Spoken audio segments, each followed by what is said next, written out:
Come. You come here. Yes. Dominique. You need a woman. Yes, absolutely. No, I was actually looking for one. It's okay.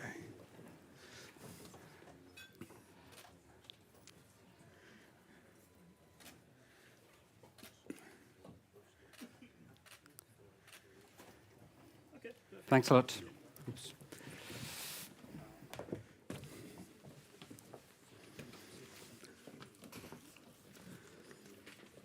Good afternoon, ladies and gentlemen. It wasn't an event on women, of course. Thanks, Dominique. Good afternoon, and I'm really happy to welcome all of you in person and online to this GSMA event. For those who don't know me, I'm Pataki. I'm Vice President for Policy and Regulation globally for GSMA and also Head of Europe, and I'm going to be your host and master of ceremony for today. Before I get into this, special welcome to Dr. Marcos Alonso, Ambassador in Brussels for Europe in Spain, and our chairman, José María Álvarez-Pallete, who is also, of course, the CEO and chairman of Telefónica. Today we bring you the event in a power of three. So you will get 3 events in one. The first part is going to be dedicated for the Spanish presidency and, of course, what Europe needs to achieve in the next 6 months. Then we will have what you enjoy a lot, as much as the panel discussions, 30 minutes of networking break, and you can talk and drink a bit. And the second part, we are hosting a Politico spotlight event on the digital single market. And after that, again, what we like in Brussels, again, a networking drink. Many of you asked me about, but there won't be any DJ this time, so sorry about deceiving you. Before introducing the first panel, let me start with a little bit of a personal note. So GSMA is a global organization, and 10 days ago we had a big event in Korea. We call it a Mobile 360, and I had the pleasure to moderate an investment gap session, and also we had a breakfast, and there were a lot of people around the world. There were the BEREC chair, there was the Indian regulator. And when I come to Brussels, we are in the Brussels bubble, and I think it's always nice to have a kind of a perspective from outside. So what we can learn from Korea's experience? One, that even Korea, who is the world leader in many aspects in digital, look at Europe for regulatory innovation and regulatory practice. So as a past chairman said in GSMA that Europe, we are really good at exporting regulation. So I think this is still true. But on the other side of the coin is, I think in Europe we have a lot of responsibility because everyone around the world looks at us, what would be the best practice. The second thing is what we see around the world. They are looking at us, but they also look it with a smile and say that, in Europe you debate and discuss, but we do. So look at Brazil, look at India, look at Korea. The other story, which is a little bit more personal, what I wanted to share, that I had the chance to, before the conference, go into a retreat in a Buddhist monastery. Why was it interesting? Because in the monastery you meditate, you chant mantras.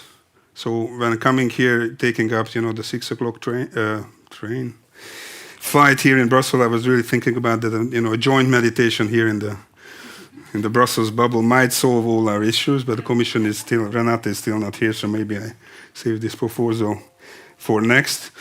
And also, chanting mantras. We chant, and I will chant this industry mantra again, because we believe in it, and maybe, as the Buddhists think, the more you chant it, maybe it will become a reality. So we really think that EU's future is at stake, the competitiveness, the sovereignty, and we really think that urgent action is needed by policymakers, be it fair share, be it mergers, or spectrum harmonization. The last thought I wanted to give you is they all from the East, they think that we Westerners, we tend to overthink things. They have a saying I learned there, which is a bit harsh, but they say that idiots think and saints feel. So I'm not saying that we are idiots, and I'm not a saint by far, but I have a good feeling about this event. That's what I wanted to say. Let me introduce our first panel then. We are really happy to make this happen, an event consecrated a little bit on Spanish presidency. I think everybody loves Spain. In GSMA, we love Spain even more. Because of Barcelona, you all know our event, and because of our chairman as well. But also, a Spanish presidency, it's really timely, and there are still a lot of crucial files to be finished, so we thought it's a good time. And also, at the industry, we look at the Spanish government as a role model for other, maybe policymakers. We have in GSMA a government leadership award. We do it globally, and we do it every year. And it was last year when the Spanish government received it. So we are really happy to hear your thoughts, Ambassador, and the floor is yours. Thank you very much.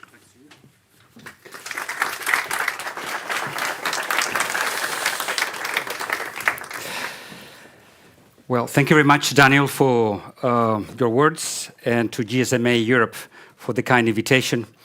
It's my pleasure to participate in today's event and to have the opportunity to share some ideas with you. And I'm also particularly glad to share the podium here today with the Chairman and CEO of Telefónica and GSMA Board Chair, José María Álvarez-Pallete. The title that you have chosen for today's event very well describes the spirit of the work that we are leading during the Spanish presidency of the Council of the European Union, building a competitive, digital and green Europe. Spain believes in a global, autonomous, digital and ecological Europe, and the debate today is a shining example of our shared ambition, our society, to build a competitive, digital and green Europe. As Presidency of the Council, we want to do our part and we want to be successful. We have the opportunity to advance hand in hand with institutions and businesses, industry and policymakers to achieve this goal. This semester, we can contribute and take decisive steps to advance towards the future economic and social model we believe in. And you, dear members of GSMA, are a key actor with a major role to play. To advance towards this Europe, we count on the leading role of companies like the ones you represent. Connectivity brings us closer. Telecommunication networks and services are indispensable to achieve the digital transformation of societies and economies and to improve the quality of life of citizens. A digital and green Europe is a backbone of the economic and social model that we, as Europeans, have chosen. It is an essential element of the European agenda, and more importantly, it has served to relaunch our economies after the unprecedented shocks that we have recently faced, being essential in the design of the recovery and resilience plans. The digital and green transitions are key not only to boost EU's economic recovery, but also to our security, competitiveness, and strategic autonomy in this new geopolitical context. Europe faces two important challenges: the green transition and the digital transition. These might seem like two distinct issues, but in reality, they are twin challenges. Neither can succeed without the other. Both are equally important for our future, and both will feature our competitiveness. Bringing digital into our lives is helping us reduce our carbon footprint. Very high-speed communications provide access to economic, cultural, social, and personal opportunities. They encourage the emergence of new business models, prosperity, and well-being. For instance, this can help curb depopulation of certain areas, contributing to a better structuring of our territory. Think of rural areas where small business or businesses find new opportunities and use high-speed communications to connect with the global economy. To achieve all this, we need investments and an adequate regulatory environment. The informal ministerial meeting on telecommunications to be held in León on 23rd and 24th of October will provide us with the opportunity to reflect on this very important aspect. The Spanish presidency is preparing an ambitious, comprehensive paper in order to foster the debate where all the questions regarding this matter, research and development, innovation, regulatory matters, economic and competition approaches, spectrum, will be included, offering ministers the possibility to contribute to a collective and fruitful debate. And I'm sure that the discussion will be a source of inspiration for any future Telecoms Act that the Commission might prepare. The Spanish presidency is taking place in a key moment. The Commission's mandate is coming to its end, as we all know. And for these reasons, our efforts are devoted both to completing ongoing works and also to shaping the next strategic agenda that will guide European policies over the next 5 years. Today, I would like to focus on this forward-looking approach and leave aside the specific files on regulatory issues. And for this, let me recall what we consider two of the main priorities for the semester: reindustrializing the EU and guaranteeing its open strategic autonomy on the one hand, and advancing in the green transition on the other. Our approach to the reindustrialization and open strategic autonomy of the European Union provides continuity to the work carried out in the digital agenda and other domains by previous presidencies and by the Commission, but at the same time highlights specific priorities for us, like, for example, bringing the EU closer to Latin America, a partnership that has an enormous potential for investment and trade in the context of the twin transitions. Spain is making a valuable contribution to the design of a comprehensive, balanced and forward-looking approach to ensure the EU's open strategic autonomy and global leadership by 2030. As you know, Spain will host the next informal European Council meeting in Granada on 6th of October. And there we expect to launch a strategic debate that will continue in the following months. Our present is a more geopolitical European Union with complex global economic relations. And the companies that you represent, global operators, know this very well. Our future will depend very much on a balance between resilience and competitiveness, as well as between assertiveness and rule-based cooperation. In this context, Europe is looking not only at global actors and competitors, but also, and more importantly, to its own potential through the single market. We need to fight the technology gap with other regions. We need to invest in our immediate future.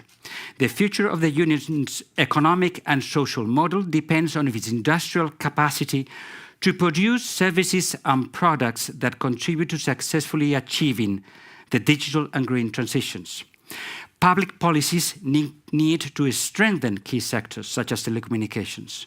To this end, it is essential to put investment and innovation at the heart of our policies to ensure a technology-based competitive economy.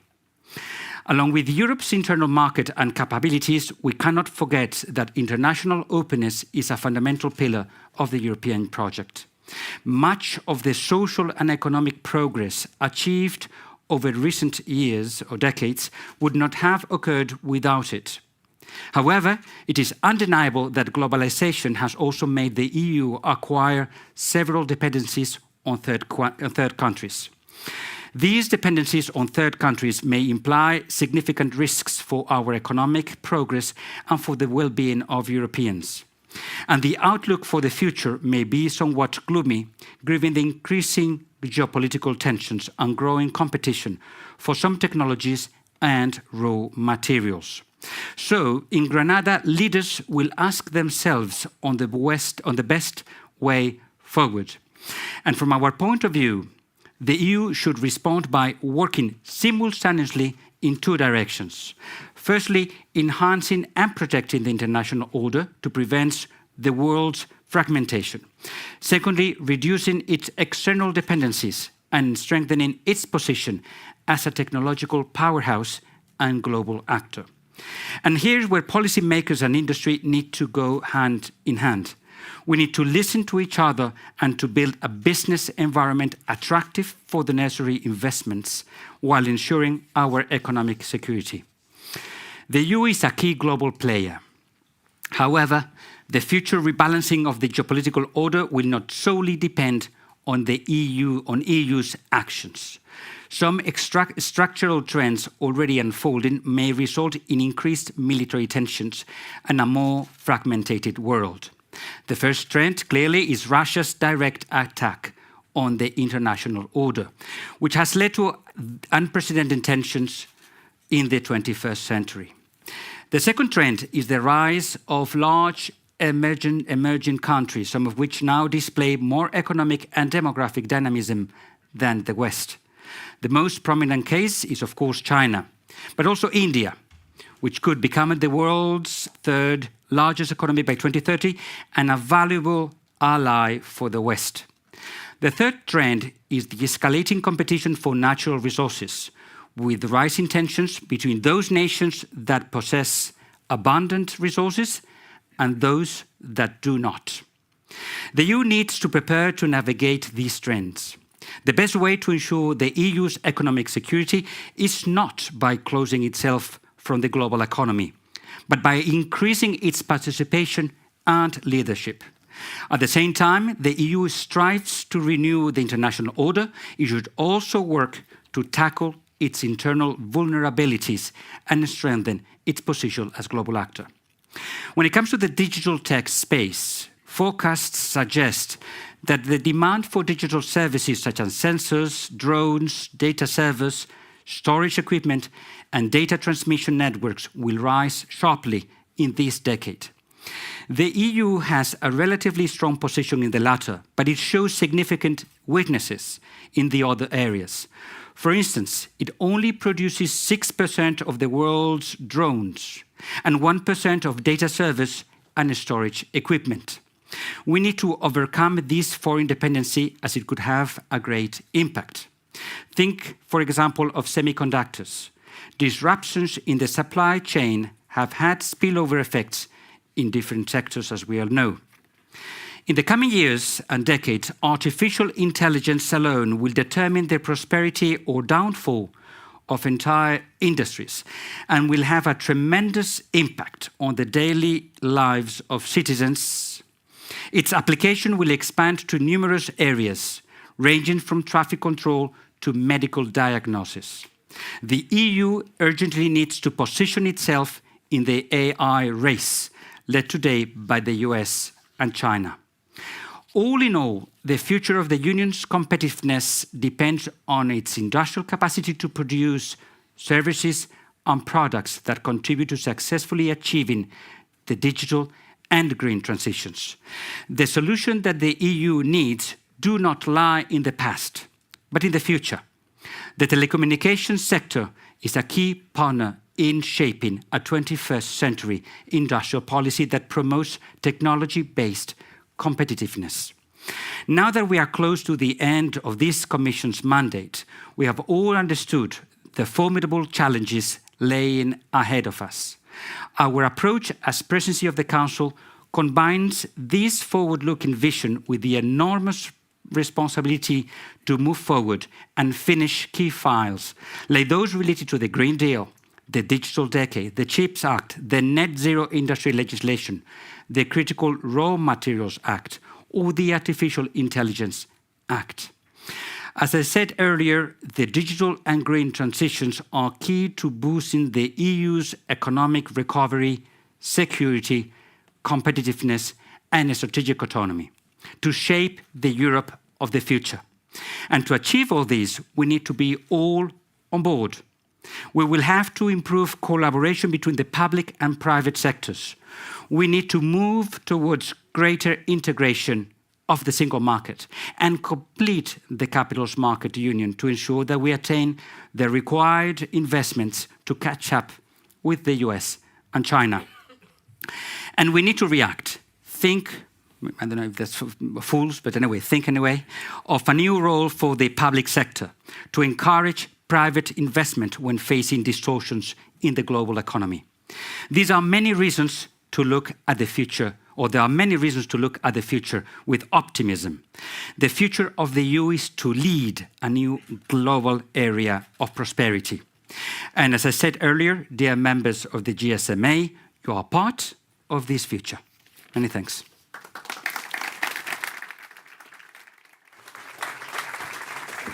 Thanks a lot. Thanks a lot, Ambassador, for this comprehensive speech, and I think we are on board, we can say. Just, if you allow me another story before I hand over to the chairman. 11 years ago, I was heading up another boutique here called Ethno. I was a director general of Ethno. And then there was a bit different times because we were struggling with our perception. I think if you will imagine even more than us, than now, the perception of the industry being, slow, being mammoths, and being a very negative perception. And then I don't share a secret that sometimes CEOs came to Brussels, and then we gathered the CEOs and we went to see the Commission, the Commissioner, even the President of the Commission as well. And then we were really struggling at that time among ourselves that who could be the person who could represent not the past, but more like the future of the industry, the true future of the industry, the positive side of the industry, which is innovation, which is the vision. And it was 2012 when José María took the role of the CEO of Telefónica. So we thought we found the Messiah. So the Messiah has come. It also came to GSMA 1 year ago when he became a chairman. And now he's here in Brussels. And I think you will hear why we thought that he's the right person to share the vision of the industry. Thank you much, José María.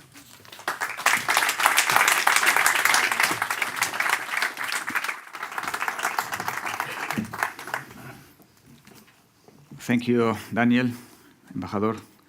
Always a pleasure to share the stage with you. Ladies and gentlemen, I'm really honored to be here with all of you. I'm sorry to disappoint, I'm not the Messiah. I don't think I am, but I'll do my best to represent my industry, which I'm very proud of belonging to it.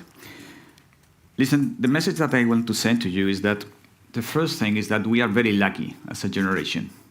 We are very lucky because we are living the largest technological revolution in human history. It's very lucky to be alive in this specific moment in time, because what we are living now is 4 times the size of the Industrial Revolution, and it's just starting. It's just starting because we are at the edge of more forces coming to accelerate this exponential trend.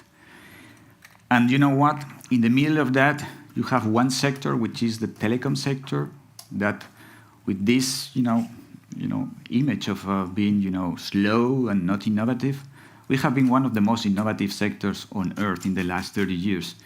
If you were to apply the innovation and the speed that we have been applying to our sector, to the airplane industry, a plane could fly from London to New York in 1 second. That is the kind of speed that we have been providing to our customers in the last 30 years. So far from being a bottleneck, we are an enabler, a massive enabler of the revolution. And we are there when things turn dark. From a Friday to a Monday, 100% of the population was confined. It was a massive experiment, and the networks were never designed for that.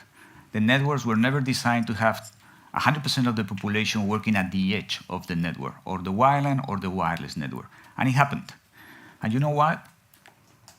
We were exposed to 7 times more traffic from a Friday to a Monday. And we did it. The networks were there. We were not a problem, we were part of the solution. Now imagine a car factory that needs to produce 7 times more cars from a Friday to a Monday. That's what we did. So the message is that we are innovative and the networks are resilient. We are the backbone of society. We are there when it is needed. And we are very proud of that. And therefore, the digital world stands on the telco sector. If we don't do our job properly, this revolution is not going to happen at the speed that it can happen. Therefore, we are a massive enabler, a massive enabler. But the issue is that connectivity reaches more people than any other basic services. And that's the role of the GSMA. We are providing our products and services worldwide. 98% of the world population can now speak on a 2G network. And we are deploying 3G and 4G, and we are deploying massively 5G. We are reaching more population than electricity, and we are reaching far more population than universal health services. So we take our job very seriously. We do our job. We like to do our job. That's part of our DNA.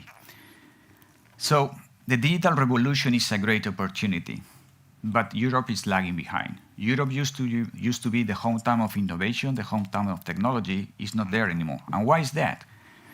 Because our sector has been exposed to a regulatory environment, to an industrial policy that is not fostering the innovation through our sector. And in fact, it's very specific from Europe. You will see that in Asia Pacific and in North America, our sector has been growing. In Europe, it has been decreasing. Those are revenues. And why is that? It's because we are supposed to be deflationary forever. This is the only industry, the only sector that has been deflationary for the last 20-something years. Not even electricity or clothing or education. The only deflationary industry by design of the regulator is telecommunication. And there is a massive transfer of value from telecom operators into citizens, and you might think that's a good idea. That's the job of policymakers. But there are massive negative spillover effects deriving from this strategy. And I will try to cover those. Listen, there is a traffic explosion. The traffic that flows through a network has been increased by a factor of 27 times from 2012 to 2022. But this will keep going. This is exponential, as we were saying before. 24 times more traffic is going to flow through our networks in the next 10 years. And we need to prepare our networks for that, unless we will become a bottleneck. So you might think that the industrial policy should be designed to foster this kind of network, the sooner the better, but that's not the case. While we do that, you need to be aware that 6 digital platforms generate half of the global traffic. Half of the global traffic. Nothing against that. They are massive innovation platforms, and our customers love that. So we are not complaining about that. We are complaining about the fact that the network is a scarce resource, it's a shared resource. And therefore, we need to choose between capacity or coverage or a combination of both. This is not happening. The size of these platforms are becoming massive. They have become the 4th largest global economy in terms of trillions of dollars. Trillions of dollars. There is a massive concentration of wealth, of value, and of innovation on those platforms. So if you judge on Web 2, the winners of Web 2 is clearly those kind of platforms, and certainly not the telco sector in Europe. So let's cover a little bit of that. I'm going to share with you something that is not elaborated from Telefónica, from the GSMA. This is coming from my friend Tim Hodges from Deutsche Telekom. You might think this is a Mondrian picture. It is not. It is, if you were to decide in terms of market cap sizes, what is the size of the ICT sector, and you would divide that by countries or by regions, Europe is here. This is the telco sector in Europe in terms of massive value creation. Those are figures from February 2023, because he presented that at the time of the Mobile World Congress. That hasn't changed much, and if it has changed, it's in getting more value, again, concentrated on this part of the chart. So massive imbalance of market value, massive imbalance of innovation, massive imbalance of value creation. And as a result of that, talking about negative spillover effects of the deflationary pressure, there is no European company among the most innovative companies on Earth. Only Siemens is here. But in terms of the size of the top 10 global companies or the top 10 TMT, no European companies. We used to be there. We used to be there 30 years ago. So there is massive negative spillover effects of this industrial policy based on artificial deflation. Beyond that, we have lost 30% of global market share as Europeans, from leaders to laggards. We have not been creating the right ecosystem for innovation to flow. And as a result of that, our companies are being pushed away, pushed out of global indexes. Europe used to be very present on those indexes. We are reducing our exposure, and we are being replaced by Chinese and by US companies. So talking about negative spillover effects, there is a massive competitiveness issue of this kind of policy. Because in fact, When you ask Europeans, do you think that Europe is strengthening its position in terms of innovation, of competitiveness, 68% of them will tell you that we are weakening. So we need to change. Staying as we are is not an option if we want to change things. And that's all. Those are some cold numbers.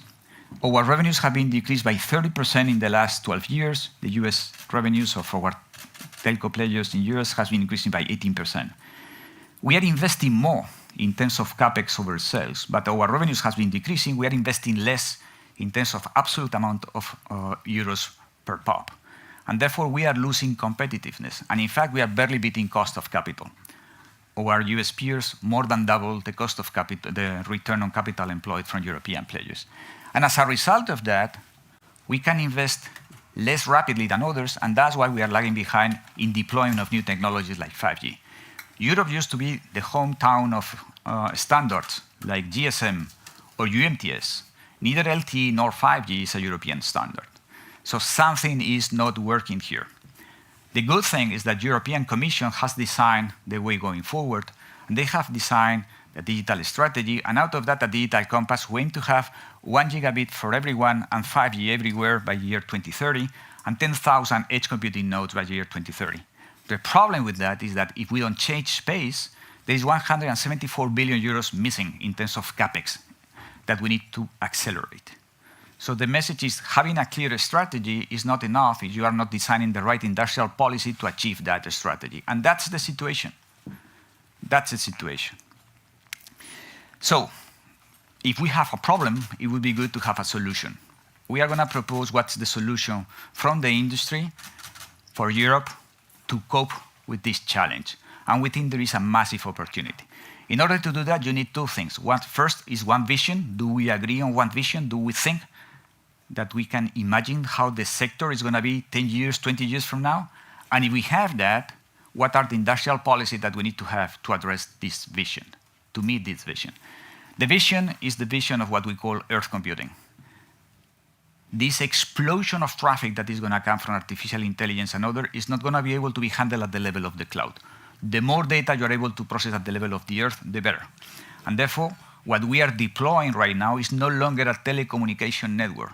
When you deploy fiber and 5G and you put an abstraction layer on top of that, which is a brain, and you apply artificial intelligence into that brain, what you have is no longer a telecommunication network, it's a massively decentralized supercomputer. Connecting the Earth computing with the cloud computing is the way going forward. And if you have that vision, and if you agree with that vision, then what are the things that you need to do to implement that vision? So, remember the first chart about the massive technological revolution, and I told you that was just starting? What we are living right now is the confluence of 4 very big moves. AI, computation, because neural networks are here while we are waiting for quantum computing. Web3, with blockchain and other technology that massively decentralized technology. And then fiber and 5G. When you apply those 4 things together, it's an explosion of traffic. And that means that the kind of technology that we are living is no longer just one technology. It's an accumulation of all those technologies that retrofit each other and accelerate each other. Edge computing, network slicing, smart contracts, NFT, virtualization, you name it, it's all there. And it's all getting traction. So the confluence of those 4 factors is creating a huge acceleration of technological platforms. And out of that, there is massive amount of new products and services that are going to require not just the traditional elements of a network like speed, mobility, security, capacity, latency. You will need processing capacity, personalization, blockchain. The networks are different if you want to enable this massive amount of products and service innovation flowing to consumers. This is not going to happen on the cloud or just on the cloud. The cloud needs the Earth. And if that's true, and we think it's absolutely true, the role of the GSMA, the role of our sector is to develop those networks. Again, this is no longer a traditional telecommunication network. It's a massive different kind of animal.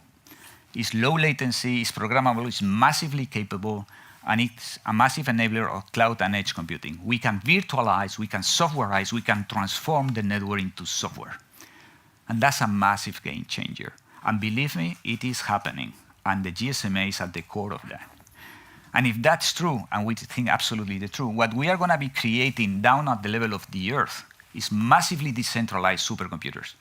And the role of the GSMA is to interconnect all those computers, to expose APIs, standardized APIs for people to be able to develop products and services directly to the network, and to interconnect those APIs with the cloud. We are a massive complement of cloud players. They need us, we need them. So it's not about who is going to be winning. We need both of us. We need each of us. And if that's the case, and we think that's the case, there is a massive new ecosystem that is going to be created. We have access to customers. They have access to developers. We are going to be exposing APIs, and therefore we are going to be able to transform sectors as a whole. They are going to be able to expose to their developers not just their APIs, but also our APIs. So a new ecosystem of innovation is going to be starting to flow. And we are talking about markets of hundreds of billions of dollars. And that's the thing that we can do, create the best of the Earth and the best of the cloud. And that's the GSMA. The GSMA was born 37 years ago to interconnect voice networks. And we have a massive success. They have a massive success at that time. Nobody knows, but the GSMA is the largest platform on Earth. Every single day, 8.5 million people connect to our products and services. Remember that we cover 98% of our population. And for the time being, we just offer roaming of voice and data. We will become a massive interconnection of APIs. And that's why 34 operators have already signed this open gateway concept. And therefore, we already represent 5.2 million connections, which is twice the size of the largest platform on the cloud. And that's Open Gateway. That's the role of the GSMA. That's what we are doing. So what we are proposing here is a balanced ecosystem. What we are proposing here is having a much more balanced relationship between the cloud and the Earth. We need each other. It's not about one or the other. We need both of them. And this has very, very attractive implications. First, what's the role of Europe? We need a level playing field. It's much harder to play football when you are playing uphill. And that's what we are doing from our sector. So the only thing we are asking for, we are not asking for regulation in our favor. The only thing we are asking for, level the playing field. Help us to level the playing field. So if you think that's the vision, now let's see how we can level this playing field. And the way to promote this level playing field is how do you move from policies that were designed for 30 years ago when we used to be former copper incumbent monopolies. Believe me, in Spain, we are no longer certainly not a monopoly, we are certainly not an incumbent, and next year we'll be decommissioning the copper. We'll not even be of copper. So the reason of being for the regulation is over. So we want to be deregulated. It's not that we want the others to be regulated, we want us to be deregulated. So we plan to, all the regulation is first how many players needs to be on a country. That's not the discussion. The discussion is how fast you can deploy these new networks. So it's about creating the incentive for this. And how do we think that can, does it make sense that there are more players in Spain than in China? Do you think that makes economic sense? This is absurd. This is unsustainable. This is coming from the old world. Does it make sense that in Europe, one operator covers 5 million customers, and in the US, they cover 107 million customers, and in China, almost 500 million customers? Does it make sense? Are we putting the industrial vision accordingly to the vision? Europe has 28 markets and high intra-market fragmentation. We have 28 regulations for spectrum. This is unsustainable. So the message here is that something needs to be done. Now let me address the elephant in the room, fair share. Fair share is not the old debate, they use our network and they don't pay us for that. We lost that debate 15 years ago. Fair share is that there is some players that are doing an irresponsible use of the network. Imagine that somebody was designing products and services that consume 50% of the oxygen, or 50% of the highway lanes. We are forced to build a lane every year for our highways, but the highway is not getting any far away.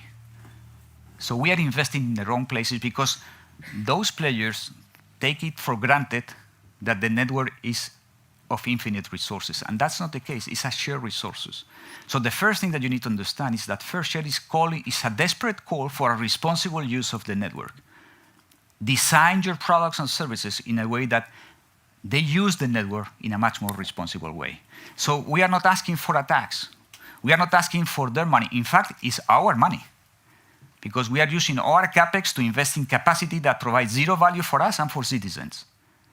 And they could do that in a much more effective way.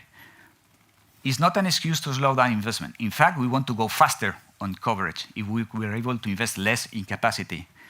It's not just a benefit just for us, it's a benefit for all of us, including citizens and also cloud players. And it's certainly not against net neutrality. There is no way we are going to be throttling down traffic or prioritizing any traffic.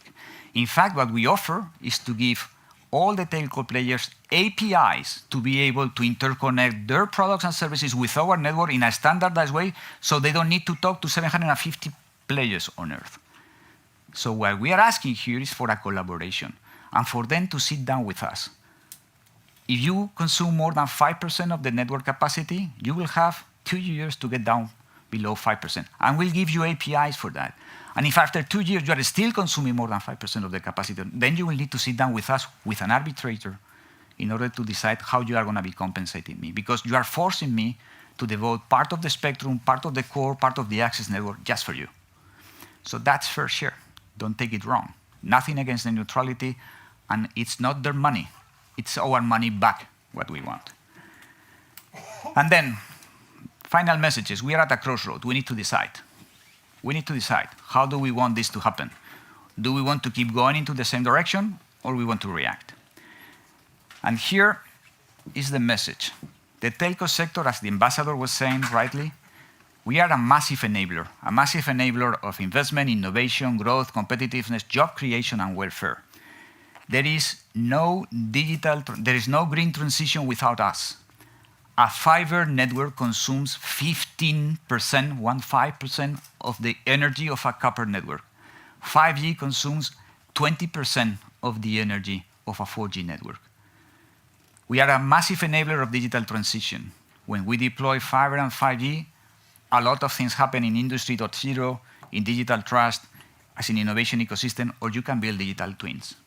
So if you want Europe to take a lead on that, help us to do our job. Help us to do our job. Massive things are going to happen around these connectivity networks, around these new, massively different next generation networks. So, summarizing, we need new rules. We have rules for the old world. We need new rules to incentivize the responsible use of the network.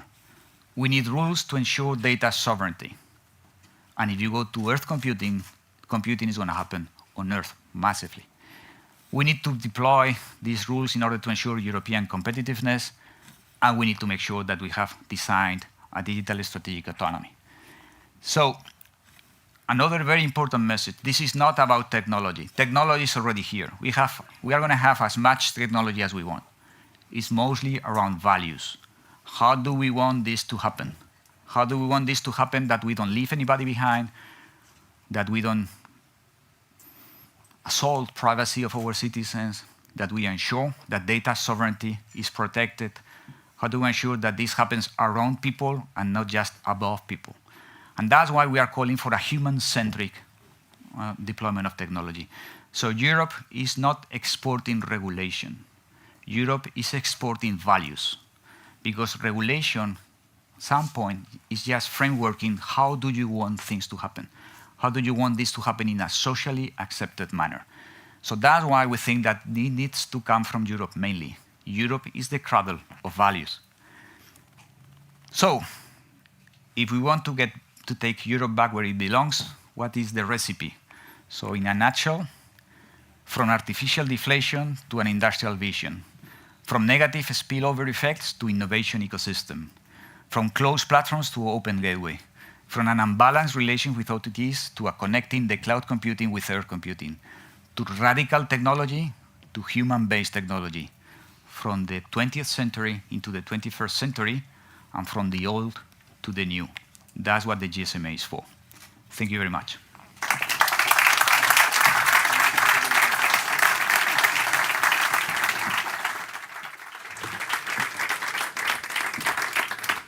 Thank you.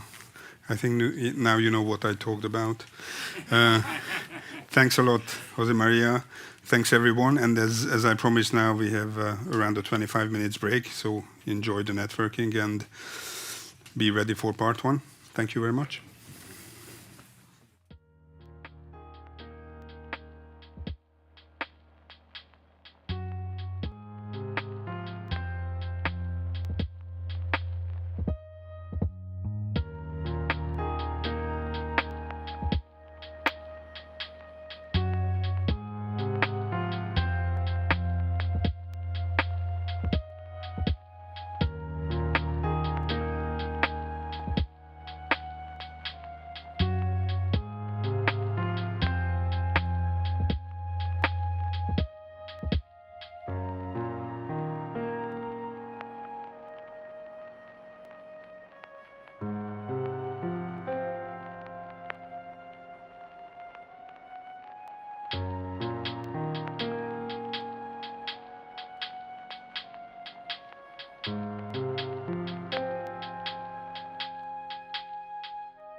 This is an age of disruption, of profound revolutionary change.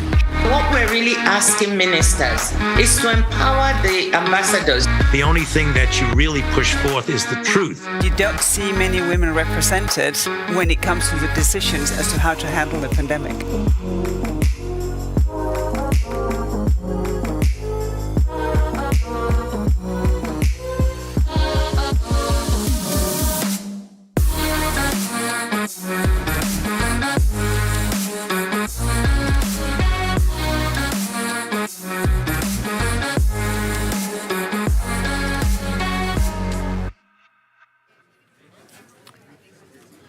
Good afternoon. My name is Mathieu Pollet. I'm a tech reporter at Politico, and you are watching Politico Live, the extension of Politico's unbiased journalism. I'm coming to you from the GSMA's office in Brussels. So, as you know, the EU is all about the single market, a single market that allows you to live, shop, work, or retire in any EU country and enjoy the goods and the services seamlessly, no matter where you choose to stay. And I think each and every one of you in the room here today reaped at least some of these benefits. But there is one area in particular where the EU could arguably step up its game. It's telecommunications. While preparing for this event, I remember when I moved to Brussels, so I'm French, if you couldn't guess it yet, and there is this one France-based telco that operates also in Belgium. And I remember going through the subscription plans. I'm not taking aim at this operator in particular. Bear with me, you'll see where I'm getting with. And I remember thinking, what can they or any operators really offer the same service at the same price on the same maybe phone number in every country they set up shop in? Why have I been able to enjoy fiber for a few years back home, and it's only being deployed here in Brussels as we speak? So we will be discussing this and more with our panelists, but first things first, we have some housekeeping remarks. This editorially led Politico Spotlight happens today within a broader event program, Building a Competitive, Digital and Green Europe, organized by GSMA. So I would like to thank our partner, GSMA, for making this event possible, and thank our audience for joining us online. We would like to make this event as interactive as possible, so you can participate by tweeting or Xing, I don't know what to say, at Live Politico and ask questions through Slido using the hashtag Politico Spotlight. You know who we are, so I'll be prioritizing questions which are sent with a name and organization, so it's transparent for both our viewers and panelists. But before we get started, we'll now hear some opening remarks from our partner, GSMA, and most particularly John Giusti, Chief Regulation Officer from GSMA.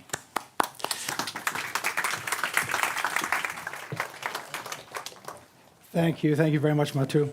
Ladies and gentlemen, let me say it's really a pleasure to welcome you here to the GSMA Europe office for this important and I would say timely panel discussion organized by Politico. The question of the future of connectivity in Europe and how together we can unleash the true potential of the telecom single market, I think is really the center of a policy debate here in Brussels today.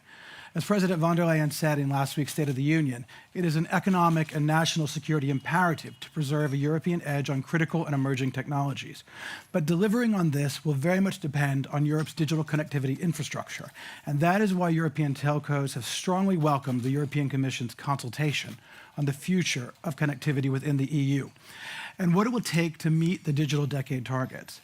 By 2030, digital technologies will underpin every aspect of Europe's economy and society. 5G mobile and fiber networks covered with AI, virtual reality, and IoT are already starting to change the way that telcos operate and the way that Europeans live and work. While today's telecom services are characterized by speed, security, and mobility, tomorrow's services will also be defined by processing capabilities, capacity, reliability, and above all, customization. Europe's telcos are responding by evolving into more sophisticated telecom companies and active co-creators of this new digital era. While the vision of our sector is full of opportunity, the reality today is that the telecom sector in Europe is, well, to be quite frank, weak, held back for too long by high regulatory cost, an inability to scale, and a failure to address imbalances in the market.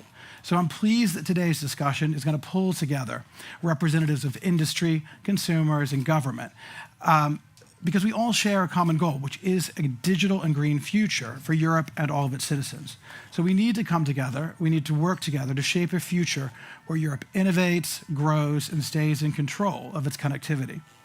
If we look at the competitive landscape globally, we find ourselves at a critical crossroad. And if we fail in our duty to act, we need to be honest with ourselves that this will mean Europe's digital infrastructure will continue to lag, and its already weak telco sector won't be able to support the demands of a robust digital economy. The European telco sector believes that we can avoid these consequences by focusing in 3 key areas: simplifying and harmonizing regulation, especially in the area of spectrum access; urgently building scale by reducing barriers to in-market consolidation so that European telcos can compete globally; introducing a fair contribution mechanism to ensure that the handful of the world's largest big tech companies that benefit the most from accessing European consumers are contributing to the network costs that come from their ever-growing traffic. Today, big tech has no economic incentive to reduce unnecessary data traffic, driving costs in Europe with no benefits in Europe. So the simple solution would be for parties to come together around a table and negotiate a commercial agreement to cover the network investment generated by this traffic. But first, we need to overcome the vast difference in market power in order to get them to the table. And that's where action from policymakers is essential, much in the same vein as the approach taken by Australia with its news media bargaining code. So if we can address these policy challenges, then I think we can together accelerate the creation of a true telecom single market and achieve the EU's digital decade targets, empowering sustainable economies and creating more homegrown opportunities in the digital space for European citizens, SMEs, and for society and the economy at large. So as we head into the discussion today, I want to leave you with a quote that EU Commissioner Thierry Breton made at this year's MWC Barcelona. Industry needs to keep up with its times. So does regulation. So now is the time for leadership to put Europe in a better position in this global race for our shared digital future. Thank you very much.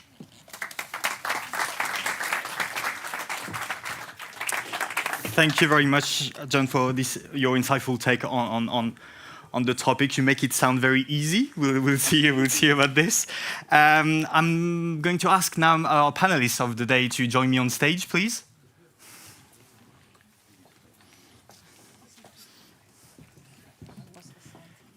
Yes, Renate, you can, yeah. Thank you very much for joining us today. I will make a quick tour of introduction. So Renate and Nikolay, you're the Deputy Director at DG Connect at the European Commission. On your left, Dominique Leroy, so member of the Board of Management at Deutsche Telekom. Then on your left, there is Ursula Pachel. I'm trying my best here, Deputy Director General at Buick. Nice. And then we have Andreas Schwab, so lawmaker from German lawmaker from the EPP and former rapporteur of the Digital Markets Act. So let's not waste any time as the clock is ticking already and there is a lot to discuss. And Renate, I'll start with you, and I'm basically going to ask you to do my job and set the stage for me, if you may. But the challenge is, of course, you have to make it short, because obviously we have a very limited amount of time. So how close or how far are we from a truly unified telecom single market? I fear rather far. This has really come to my surprise when I took over the role as Deputy Director General in DG Connect. Because looking back at the liberalization of the telecommunications sector, you would have assumed that almost 30 years later, you have a true single market for telecoms. And we don't have that. There are many reasons that you can kind of, use.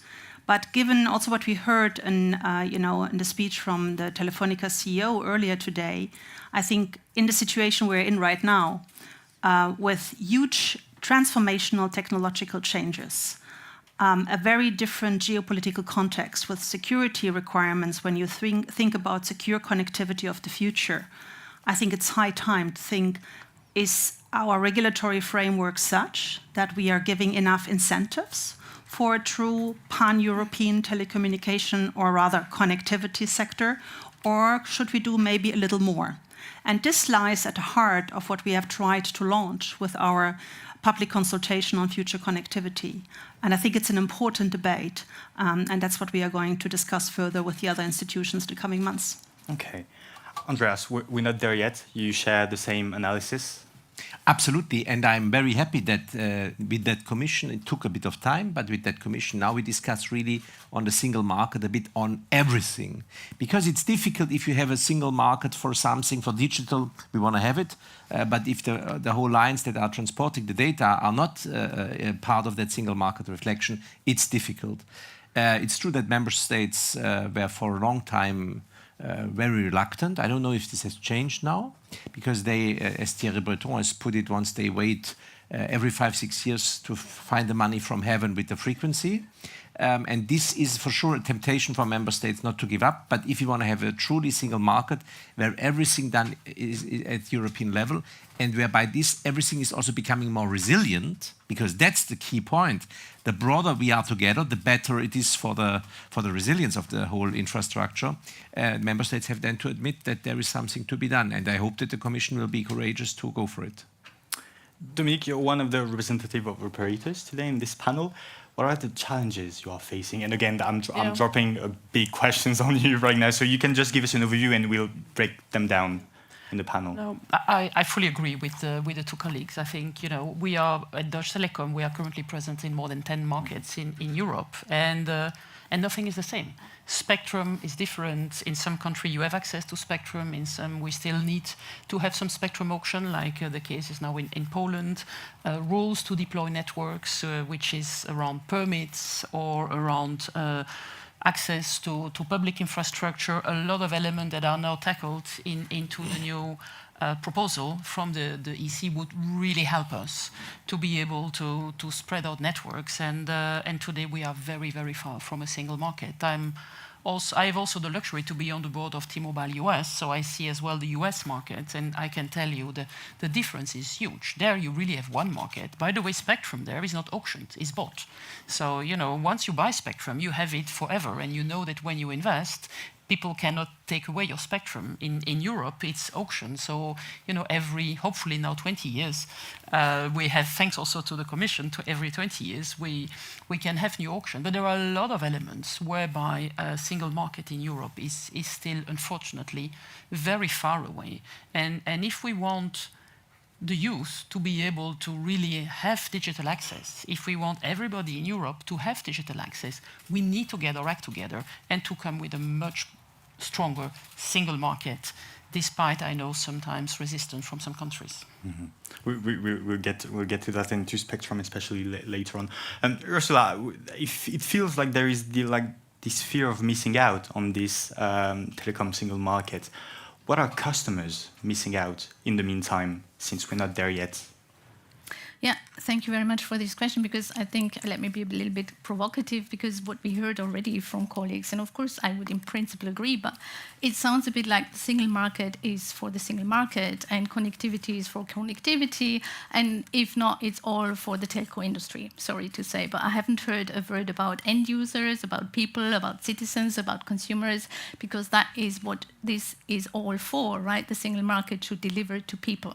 And here I can only agree that we are not there yet, we are far away. And what really matters to people, and let me also say, and particularly to Mr. Schwab, to Andreas, people have understood since the roaming discussion that the European Union can make a difference in the way they're experiencing the telecom services. So we have to be very careful what we are doing here, because I think people understand if there is any policy that they know the EU can have an impact, I think it is the telco policy. So this is an important message.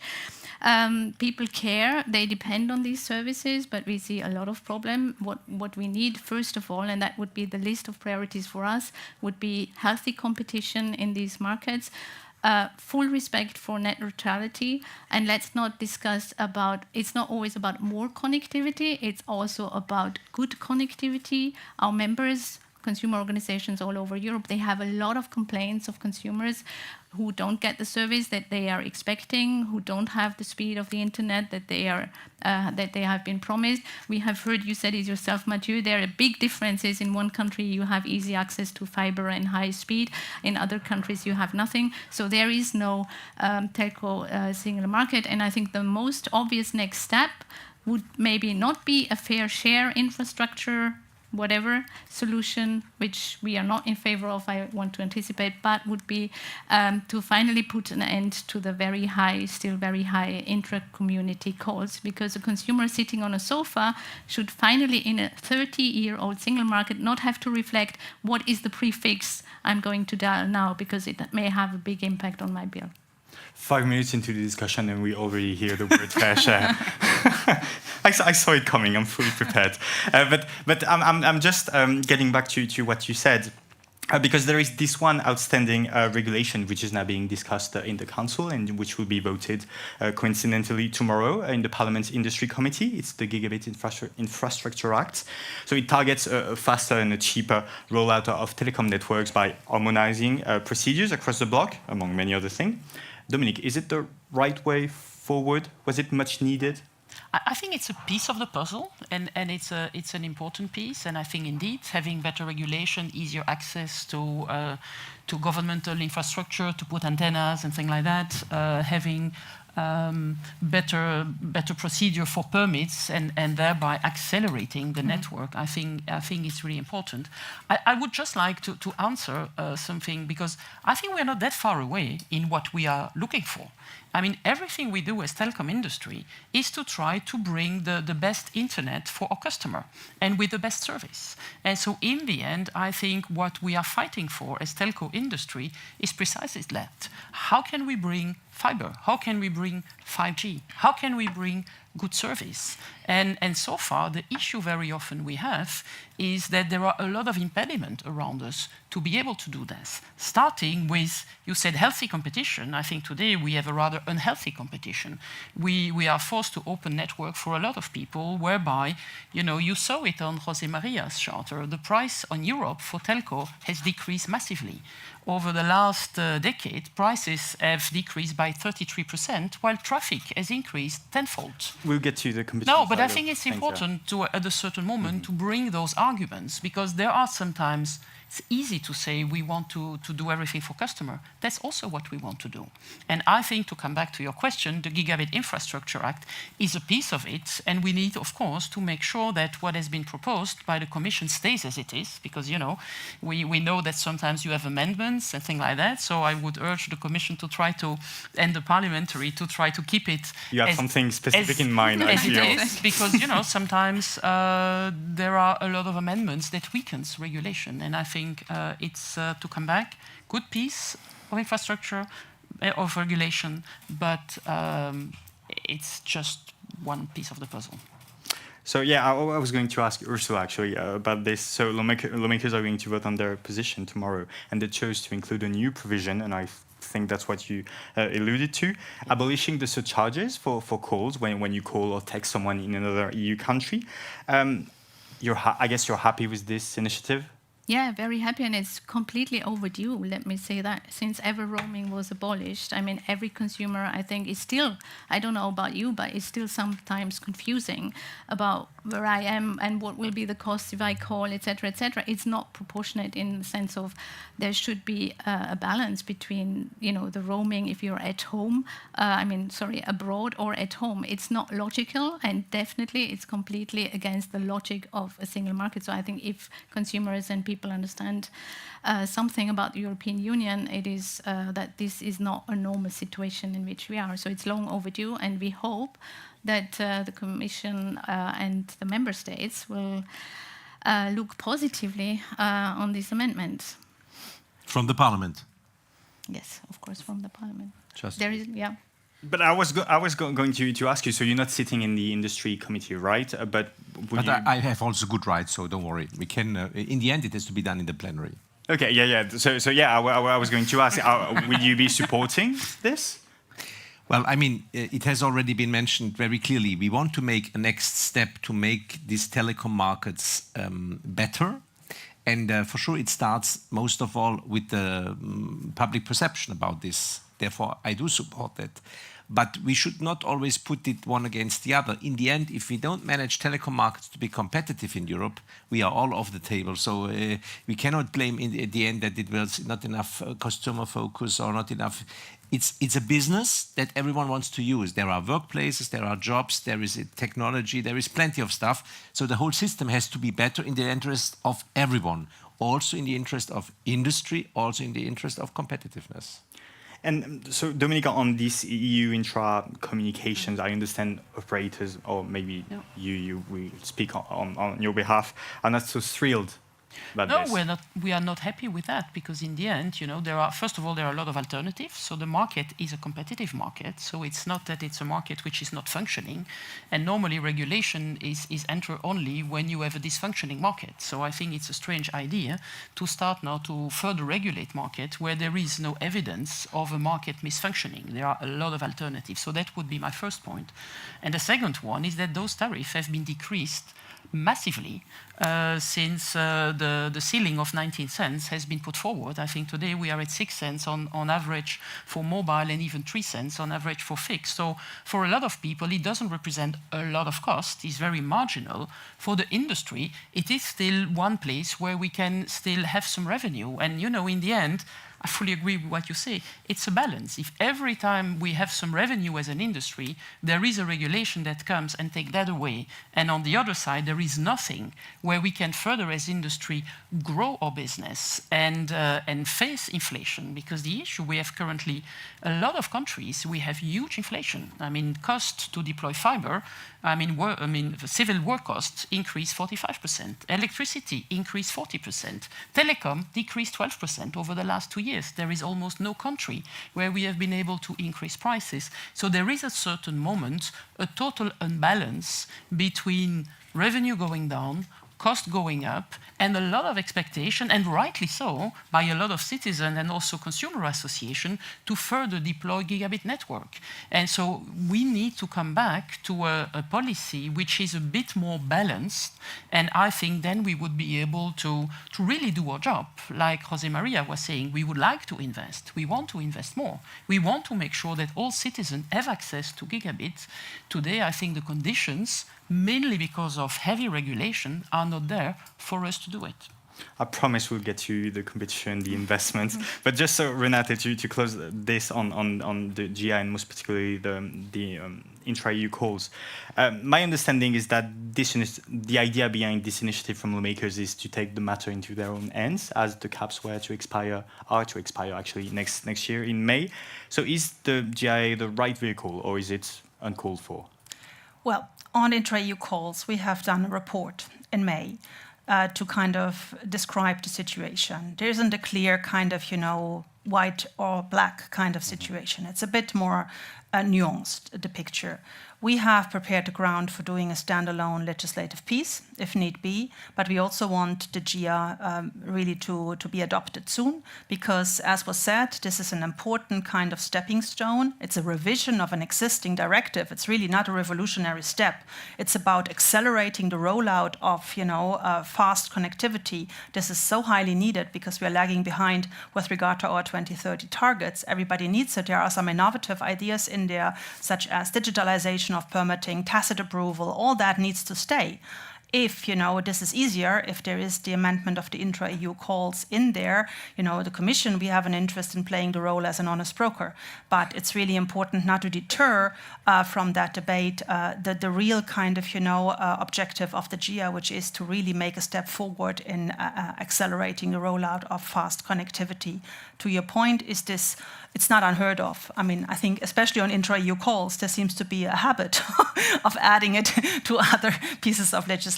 So, we'll deal with it in a professional way. Okay. So, Dominique, you said it just before, so about competition, and there is this debate over whether to allow operators to merge. It's gaining traction again. So, do you think it's no? You're so sure, by the way. No, you tell me. I could be wrong. But but do you think it's a condition sine qua non for a stronger and actual telecom single market? And of course, I'm talking here about in-market and cross-border, which are arguably two very different topics. I think think José María showed it as well. I mean, you have three main players in the mobile industry in the US for, I mean, let's say more than 100 million inhabitants by player. And in Europe, we have 5 million. If you divide the population of Europe by the number of players, we are reaching 5 million inhabitants maximum. So, and it's a fixed infrastructure. So scales matter. So in that sense, you know, when the regulation of the telco was introduced, it's many, many years ago. And that time, you had a monopolistic copper infrastructure, which needed to be regulated because you could not let it like that. Today, we are in a period where copper is almost not relevant anymore, or will become not relevant, hopefully soon. But at least we are working for that. So let's say copper become less and less relevant. And all the investment we are talking about is about new network generation. It's about 5G, it's about fiber.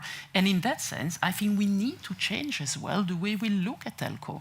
Telco has become an extremely competitive industry with a lot of players investing in fiber. Some players, I mean, being purely infrastructure players, some players between MNO. So there is a lot of competition. So we need to change the rules, and we cannot continue to regulate the main player where there is so much competition. So I think that's a very important element that we need to look, because the world has changed.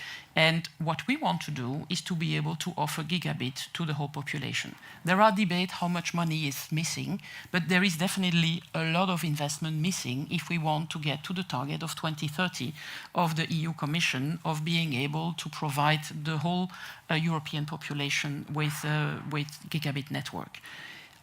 Currently, we think that around 10% of the population in Europe, if we continue as we go, is not able to get gigabit network. It's 45 million people, so it's a lot of people. And, you know, everything in the future becomes very dependent on digital network, being it education, being work, being health, being manufacturing. We often talk a lot on consumer, but I see today, with the 5G and fiber, the increasing relevance of gigabit network for enterprises and for manufacturing. Digital twins, competitiveness. You see a lot of industry in Asia and in US having implemented all that and being able to operate with way less cost and much more efficiency. If we are not able to get there, it's not only the consumer that will not have necessarily access to health and education everywhere as they would like to, but it's also the whole industry in Europe that will be faced with uncompetitive operations because we are not able to give them what they want. So my plea is, we need to further invest. We invest 20% of our revenue, which is a lot of money. Around, 56 billion was the last figures officially I have from 2019, I think. It's the last figures we have. So we invest a lot of money, but it's not sufficient to get where we were. To get where we were, we need indeed the revision to accelerate, but we would also need to have more return on investments. And return on investments can be through less competition, a bit better pricing. You are the only industry where prices go down while all the rest goes up. So I don't think it's really fair.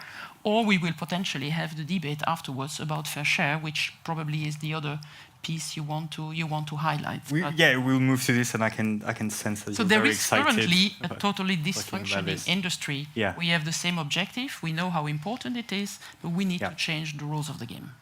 Andreas, in the light of what Dominique just said, do you think we need to change the rules, relax the rule, the competition rules? Well, I would elaborate a bit further on what has been said, because to a certain extent, the current structure of the market gives very wrong incentives. Maybe we take the Italian example. Telephone Italia Mobile has just sold off assets that they would perfectly use. But for investment relation reasons, it's better to sell them off. Like that, it seems to me we cannot move on structurally. It's a situation where capital markets put pressure on companies that have nothing to do with telecom reflections, but with investment reflections. That's not what we should support.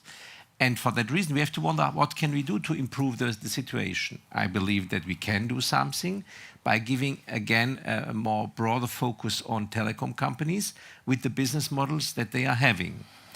And for that reason, if we see an advantage in scaling up, and we have a chance to make that telecom single market reality now, then for sure that would be an option where everyone could have a profit of users, customers, businesses, and Europe as a whole. And therefore, I think we have to change. Now, DG Comp is always saying, first, we have to start consolidation at national level. No, at European level, sorry for this, exactly, the other way around. And so it's always the question, even if we could now elaborate further on the reflection, it's always the question who has to start. We have to start somewhere. We cannot permit this to be discussed forever. People are actually paying attention a lot to what we say, so we should be careful. So I was going to ask Ursula, do you have any concerns on a consumer's perspective about the scaling up of our operators?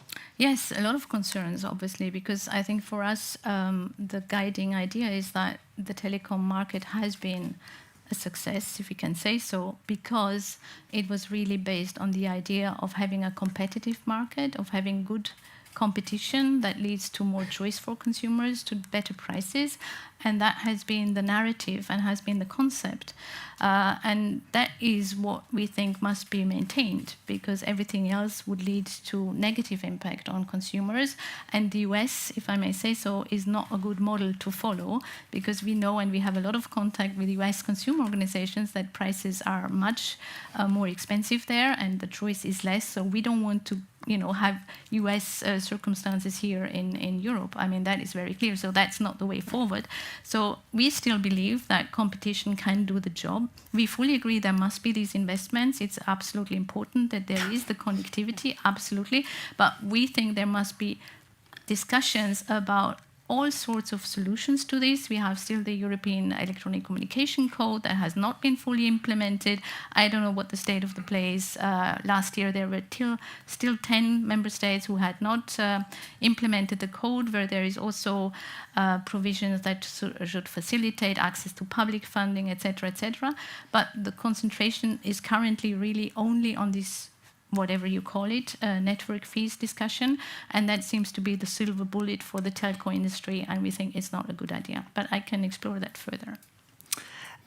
So Renate, do we need to help operators like build scaled, and how can we do this? And also, I'd like you to follow up on what you said when you were already following up the CEO of Telefónica, saying, does it make sense to have more operators in the, which way is it?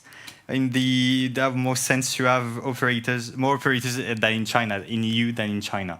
That makes sense. I do not want to enter into, whether DG Competition got it right or wrong and on the market consolidation. But what I think, where we can help from DG Connect with the work that we are doing and the follow-up on the public consultation now is really to look at the changing parameters in the markets. Driven certainly by the technological kind of developments and also by the security elements, as I described in my initial statement. Because when we heard a lot about, softwareization of network, virtualization of networks, the telecoms of today are already in a change on, what the business models will be in a couple of years' time. And not only the telecoms, also the over-the-tops are in a kind of changing environment on their business models, not the least also because of our platform regulation that kick in with the DSA and the DMA. So we have a kind of a situation where with, edge computing, cloud computing, net slicing, we really move into an area when we then kind of agree that it's not the Commission that has set the targets, it's the EU that has set the targets. The 2030 digital decade targets have been agreed by the Council, with the Parliament, and the Commission. So this is a policy plan that is not kind of created in the Parlement, but that is an EU policy plan. So if we want to move in that direction, we really have to kind of join forces here. There will always be public money. I mean, it's very good to know that from the Recovery and Resilience Fund, the 20% for digital will have all been overshot, but it will never, give the full kind of, revenues that we need here, especially when we move into the Web 4.0 or the virtual worlds, where we want, the industrial kind of virtual worlds. We want kind of for the consumer the virtual worlds. We want to kind of build on our strength in Europe to kind of, actively contribute to that next kind of revolution of the digital transition. For that, we need super secure connectivity of the future. And we will not have that if we do business as usual. So that is the situation. We need to relax? It's not so much relax. It's about coming with a concept that kind of sets incentives for moving into a more pan-European kind of approach on connectivity, getting people out of the old telco structure or of the old OTT structure and picking up what is already happening in the market and looking at that from a security and technology angle and kind of then come with a regulatory answer. That's what this is about. Okay, fair enough. I won't insist. So I'll take a question from Slido. Please don't be shy. You can send them. What are your hopes for the EU elections regarding the telco sector in terms of what should be on candidates' radar and pushed once in the office? Would anyone like to say anything about this? Any on EU elections? Maybe now you think I have to say something. Well, I hope that all these people vote for the EPP, honestly, but I think it's not the answer. That wasn't the question either, but yeah.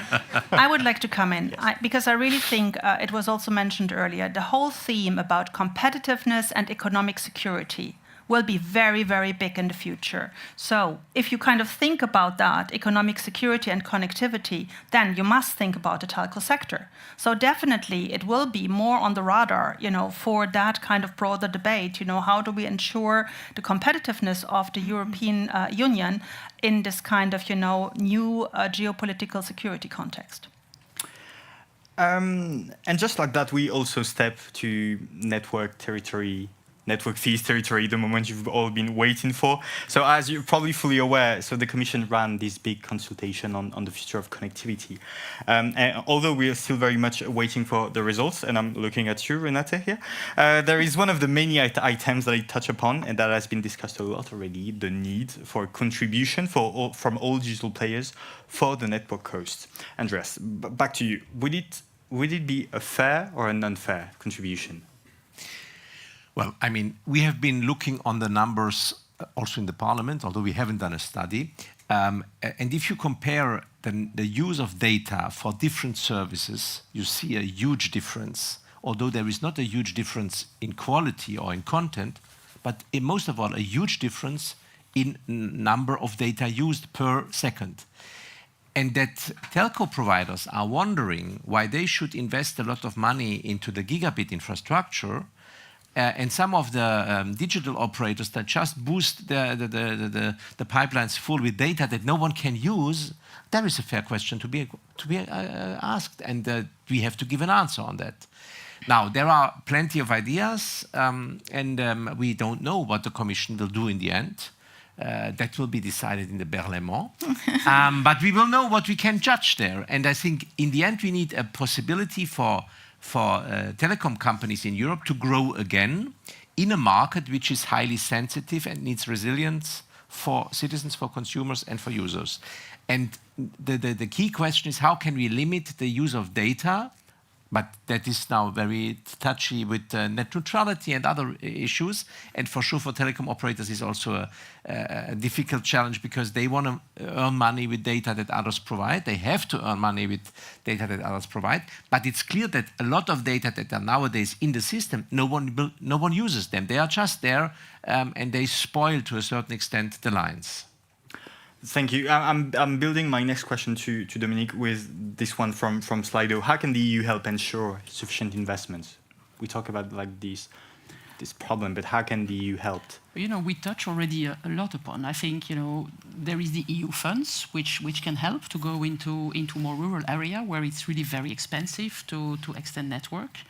there is allowing consolidation. You know, there is a lot of telco that are trying to come together in some countries, and so far we have not been able to get consolidations. And you know, they're always pushing cross-country consolidation. We are in 10 countries. I can tell you the synergies between all the countries will probably come in the future when there will be a lot of software platform. But so far it's very difficult. When we talk about network build-out, you don't have synergies across countries. You have synergy in a country, because you don't want to build three motorway or 3 railways or 3 waterways. This is what we are doing now. It is a completely nonsense of how we spend money.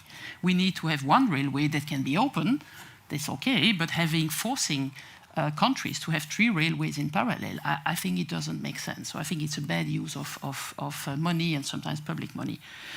So that's definitely one. And another one is indeed trying to get, if it doesn't come from the States, or if it doesn't come from investing less time the same infrastructure, we could also try to get the big telco, the big tech player that are using our network pay for it.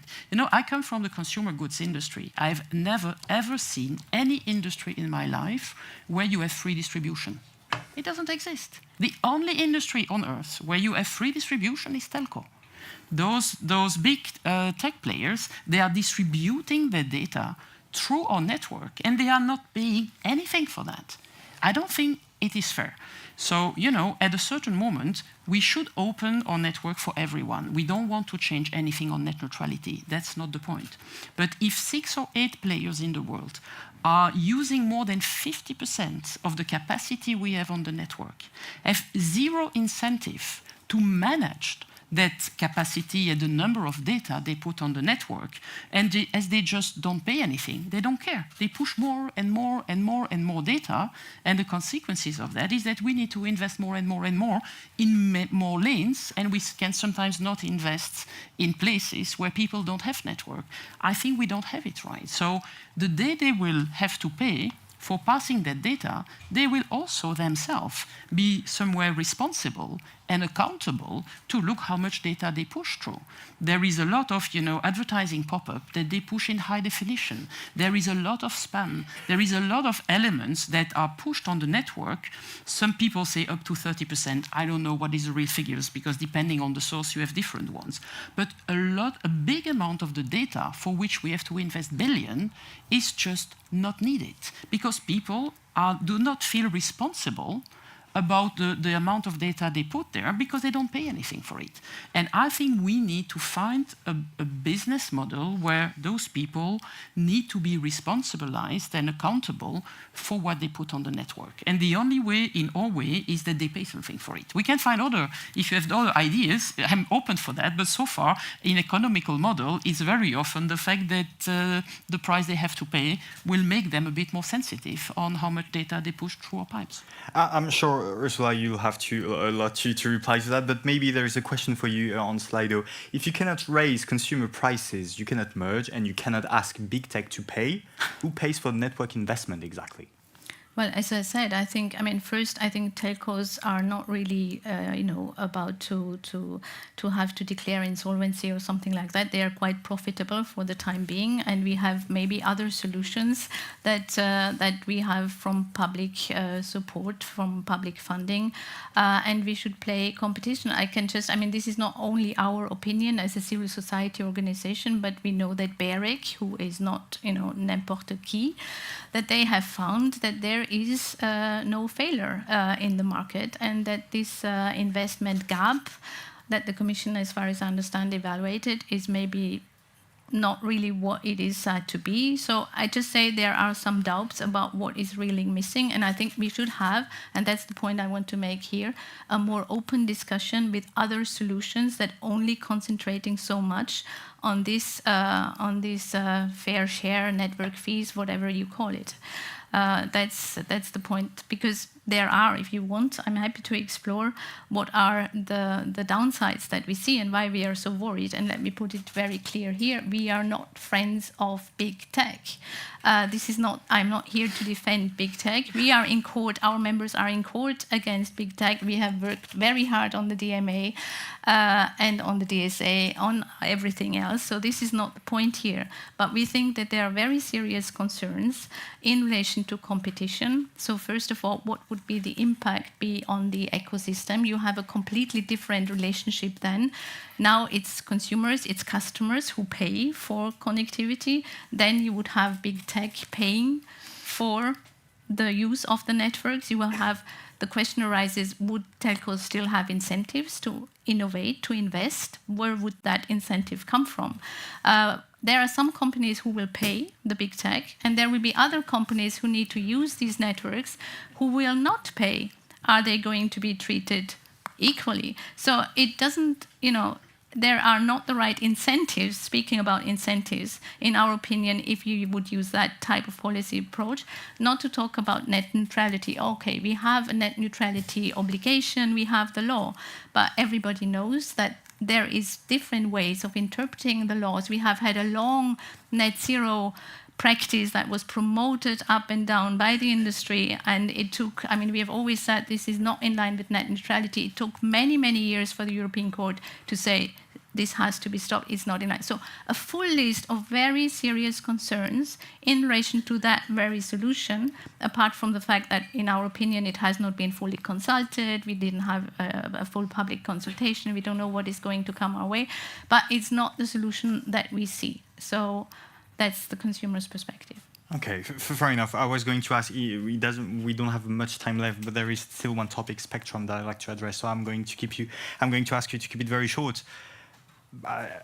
Has the Commission made up its mind on the matter? Yes, we're working also on that as part of the kind of work that we are doing for the future connectivity, and it's clear that spectrum is a hypersensitive area for member states, but it's also very clear, and you will see in the soon-to-come summary of the public consultation, that there is very soon.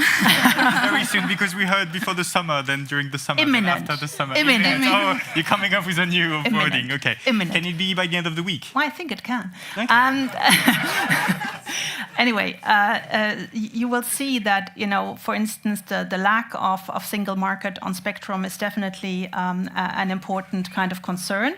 I think we will have to do it in an intelligent way. I think there are areas, when you look, for instance, on satellites, where we can maybe go further. And on the rest, I think we really want to untap the potential that was already in the code of the more kind of coordinated use of spectrum, better kind of coordination, where unfortunately, even though the adoption of the code is now a couple of years ago, we haven't seen a lot of kind of fruits coming out of that. But spectrum is definitely one of the key areas where we want to make a step forward in terms of single market.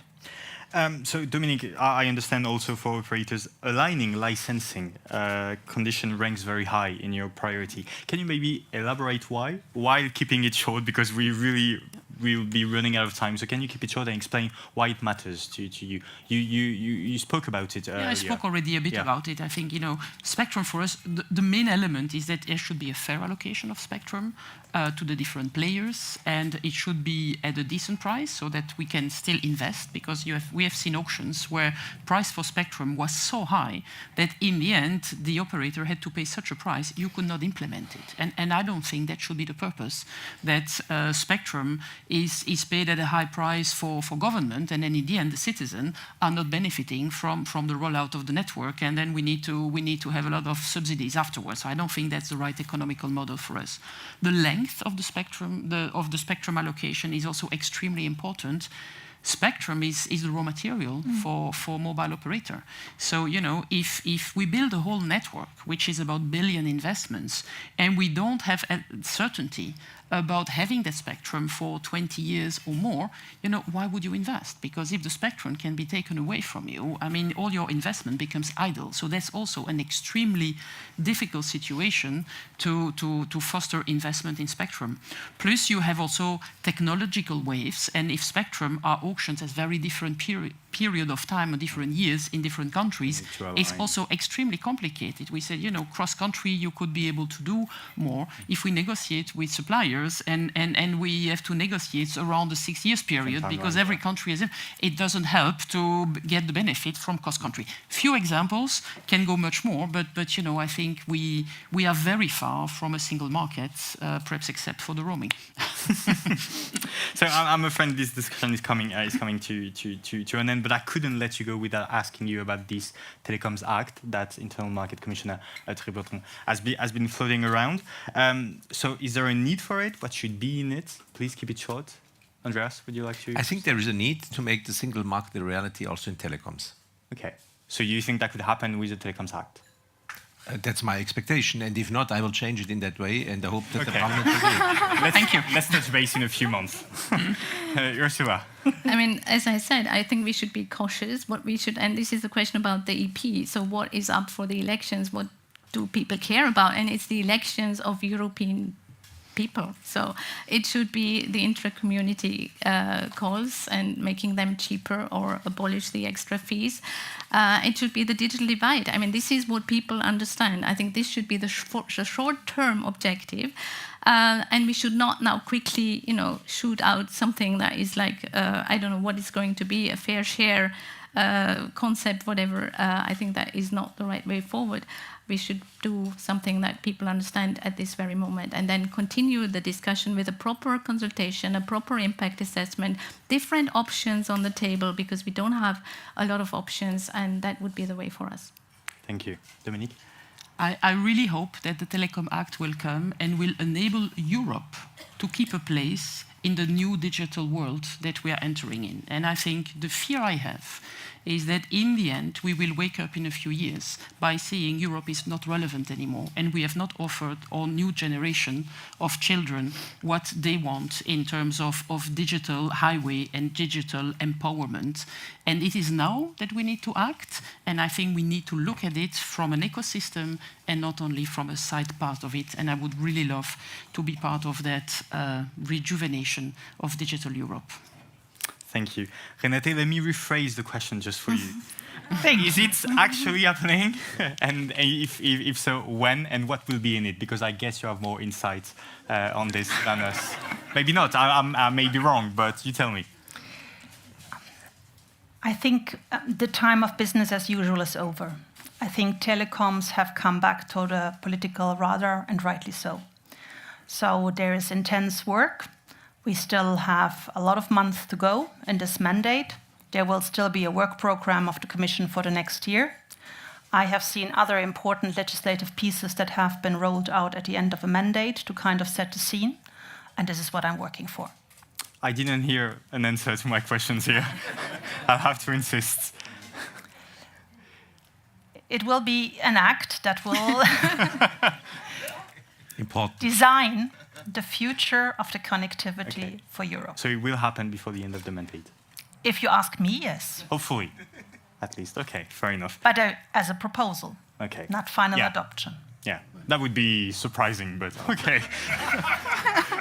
Thank you. So with that, I'd like to thank our panelists for a fascinating discussion. I think there have been like some food for thought here. In particular, so we see all the challenge and the room for improvement, especially on spectrum, on consolidation, and also some remedies maybe that are on the way. Maybe by the end of the mandate, we'll see about this. Finally, thank you. Thank you to our speakers for joining us, and you, of course, the audience, and also the people joining us online. And finally, thanks to our partner, GSMA, for making this event possible. We'd love to hear your feedback, so feel free to email us about the event, at live@politico.eu. And finally, you can check our Politico event website for the latest lineup on all our events happening this year. And don't leave just yet. There is some reception, and I've been told amazing thing about the food, Spanish food apparently. So I'll see you there. Thank you very much.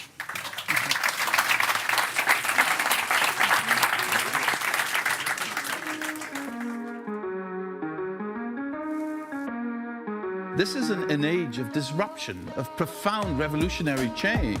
What we're really asking ministers is to empower the ambassadors. The only thing that you really push forth is the truth. You don't see many women represented when it comes to the decisions as to how to handle the pandemic.